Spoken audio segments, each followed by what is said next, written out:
part of public life is knowing when to speak up and when to keep your mouth shut. If only someone had told these reckless royals. It's no secret that the last few years have seen more royal scandals than you can shake a bejeweled staff at, but Prince Andrew's entanglement with Jeffrey Epstein is no doubt the worst of them all. In 2019, Virginia Giuffre claimed she had been trafficked by Epstein and his partner, Ghislaine Maxwell. Giuffre claimed that one night she was instructed by Maxwell to spend time with Andrew after they attended a club. She said, "We leave Club Tramp, and I hop in the car with Ghislaine and Jeffrey. She says, he's coming back to the house and I want you to do for him what you do for Epstein. I couldn't believe it." Many expected Andrew to stay silent on the matter, but he opted to defend himself in an interview on BBC's Newsnight. When questioned about his relationship with Roberts by the host, Andrew claimed it couldn't be true, for one strange reason. Giuffre had claimed that Andrew was sweating profusely during their meeting. Andrew insisted that, due to an overdose of adrenaline suffered during the Falklands War, it was almost impossible for me to sweat.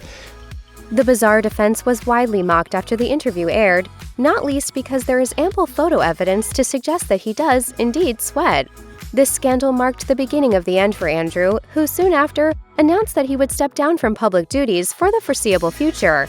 That said, recent weeks and months have seen the disgraced prince attempt a return to the limelight. Whether he can pull it off remains to be seen.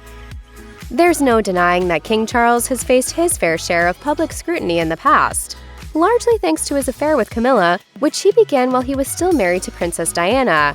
Charles's trials and tribulations during his first marriage made him an object of fascination to the press, and while this relationship with the media has exasperated Charles at times, he usually keeps his feelings to himself. Queen Elizabeth was a master at this kind of thing, of course, keeping her game face on no matter the time or place. However, back in 2005, Charles still had a lot to learn. During a ski trip to Closters with his sons, Charles stopped to talk to reporters and let them take a few photographs. Things went awry when royal correspondent Nicholas Witchell stepped up to ask how Charles was feeling in the lead-up to his imminent second wedding. Though he must have expected at least some curiosity from the press, the future king wasn't feeling very cordial that day and gave a short reply. He said, "I'm very glad you heard of it anyway. Bloody people, I can't bear that man. He's so awful. He really is." Charles likely meant for that second part to go unheard. Unfortunately, a number of microphones were pointed in his direction at the time. Queen Elizabeth didn't often say much out of turn. Almost every move she ever made was measured and carefully considered, including her 1992 speech at Guildhall to mark 40 years on the throne. At this point in history, the monarchy was becoming an entirely new beast, with the marriages of senior members publicly breaking down. Prior to this, royals rarely divorced or separated, and usually kept family affairs private. So, when Elizabeth dared to talk about the turbulence going on behind closed doors, many were taken aback by her frankness. Speaking about her own experience of 1992, she said, "It has turned out to be an annus horribilis." This term, meaning horrible year, refers to the fact that 3 out of her 4 children had called it quits in their marriages, and that her beloved Windsor Castle had almost burnt down during a fire. During her speech, Elizabeth declared that she would not look back on the year with undiluted pleasure. Of course, during a year in which the world had experienced the Los Angeles riots, Hurricane Andrew, civil wars in Somalia, and much more, many felt Elizabeth's lamentations were in poor taste. Royalists were thrilled when Prince Charles finally announced his intention to marry Lady Diana Spencer in 1981, not least because she seemed like the perfect match for him. By this point, the couple had been dating for less than a year, but the press was already infatuated with the young, doe-eyed princess-to-be. So naturally, they followed her everywhere, setting up camp outside her London apartment so they could ask her questions about her relationship with the future monarch. And then things went wrong. Sooner than you might think, too. During their engagement interview, the pair were asked by a reporter if they were in love. Diana said yes. Charles said, Whatever in love means. This strange response went down in history as a telling sign that things weren't quite right in Charles and Diana's relationship. In this regard, the simple exchange marked a pivotal moment between the two, and Diana later admitted that Charles's response had traumatized her. Members of the royal family have given tell-all interviews in the past, but they're usually done in an attempt to placate a scandal threatening the integrity of the family. For instance, Prince Charles gave a televised interview to try and stomp out rumors of an affair when they first arose in 1994. When Prince Harry decided to give his own royal interview alongside his wife Meghan Markle, however, the vibe was different. This time, Harry was pointing his finger firmly at the firm. Nearly 50 million tuned in to watch them spill the tea to Oprah Winfrey.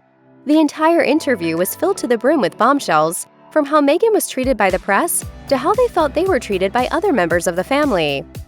But that they were willing to lie to protect other members of the family, but they weren't willing to tell the truth to protect me and my husband.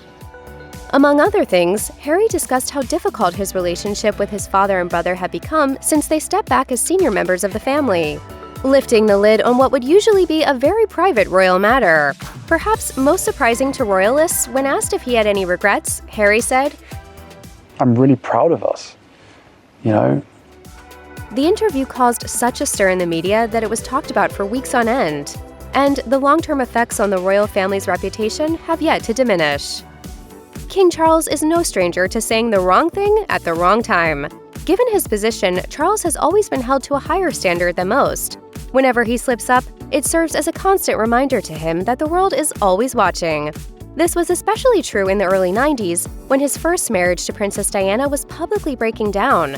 Andrew Morton's 1992 book, Diana, Her True Story, dished the dirt on Diana's version of events, painting her husband and the royal family in a particularly unflattering light. By 1994, it was clear there was no coming back for Charles and Diana. Charles gave his own interview to Jonathan Dimbleby as part of a documentary about his life, skirting around the infidelity accusations. When asked whether he had been faithful and honorable to Diana, Charles replied, "Yes. Until it became irretrievably broken down." He then went on to call Camilla Parker Bowles a dear friend. Considering the serious and personal nature of the interview, Charles remained poised throughout. But that wasn't the end of it. The day after the interview aired, the future king found himself backtracking, with his private secretary calling a press conference in which it was stated that Camilla wasn't just a friend after all, but his lover. When news first broke that Prince Harry was writing a memoir, the world didn't know what to expect. This was yet another sign that Harry wasn't sticking to the royal rulebook, instead pushing forward and making himself the master of his own narrative. In the end, Spare gave the world an insight into many facets of Harry's life, from his past relationships to losing his mother and more. Given his dramatic life thus far, there was a lot for him to discuss, but nobody could have expected that it would include a very strange anecdote relating to Harry's crotch. In the book, Harry recalls suffering the after effects of a trip to the North Pole while attending Prince William's wedding to Kate Middleton. He wrote, "While the ears and cheeks were already healing from the frostbite, the todger wasn't. It was becoming more of an issue by the day." This revelation was enough to cause a stir, with talk show host Stephen Colbert quizzing Harry during an interview about it. When Colbert asked Harry how the entire situation came to pass, the prince explained, "I've got all the things that I need, but what I didn't have was what I had when I actually went to the South Pole, which was a cushion." Needless to say, few ever expected Prince Harry, Duke of Sussex, son of King Charles III and Princess Diana of Wales, to ever utter those words on television. Of all of the members of the British royal family, Prince Philip put his foot in his mouth most frequently. Over the years, Queen Elizabeth's beloved husband found himself in hot water numerous times for his insensitive remarks, many of which had something to do with race. Philip was so well known for being problematic that, when he died in 2021, many outlets remarked upon his long and extensive history of public gaffes. One incident happened in 2013 during a visit to Luton and Dunstable University Hospital when he told a Filipino nurse, "The Philippines must be half empty. You're all here running the NHS." Thankfully for Philip, the nurse laughed off the remark, but that didn't stop it from being widely reported on at the time. Outlets turned to Buckingham Palace for an official statement on the exchange, but the palace curtly responded that it wouldn't be commenting on a private conversation. Though he wasn't made to apologize that time, Philip had made public amends in the past. In 1999, he was forced to make a statement after saying a fuse box looked as if it was put in by an Indian. The palace had no choice but to comment then, releasing an apology that read, "The Duke of Edinburgh regrets any offense which may have been caused. With hindsight, he accepts that what were intended as lighthearted comments were inappropriate."